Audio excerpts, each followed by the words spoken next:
"What a curious feeling," said Alice. "I must be shutting up like a telescope." And so it was indeed. She was now only 10 inches high, and her face brightened up at the thought that she was now the right size for going through the little door into that lovely garden. First, however, she waited for a few minutes to see if she was going to shrink any further. She felt a little nervous about this, for it might end, "You know," said Alice to herself. "Am I going out altogether, like a candle?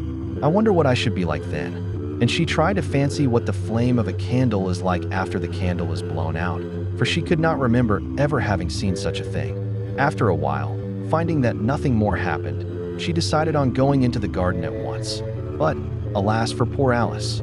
When she got to the door, she found she had forgotten the little golden key, and when she went back to the table for it, she found she could not possibly reach it.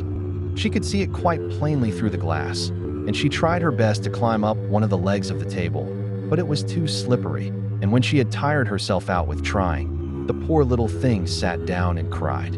"Come, there's no use in crying like that," said Alice to herself, rather sharply. "I advise you to leave off this minute." She generally gave herself very good advice, though she very seldom followed it, and sometimes she scolded herself so severely as to bring tears into her eyes. And once she remembered trying to box her own ears for having cheated herself in a game of croquet she was playing against herself, for this curious child was very fond of pretending to be two people. "But it's no use now," thought poor Alice, "to pretend to be two people. Why, there's hardly enough of me left to make one respectable person." Soon her eye fell on a little glass box that was lying under the table.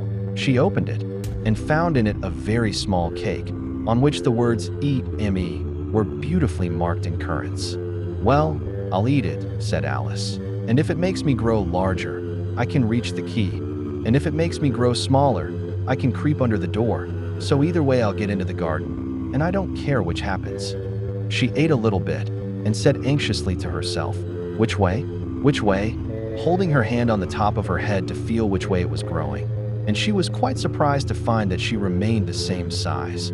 To be sure, this generally happens when one eats cake, but Alice had got so much into the way of expecting nothing but out-of-the-way things to happen that it seemed quite dull and stupid for life to go on in the common way.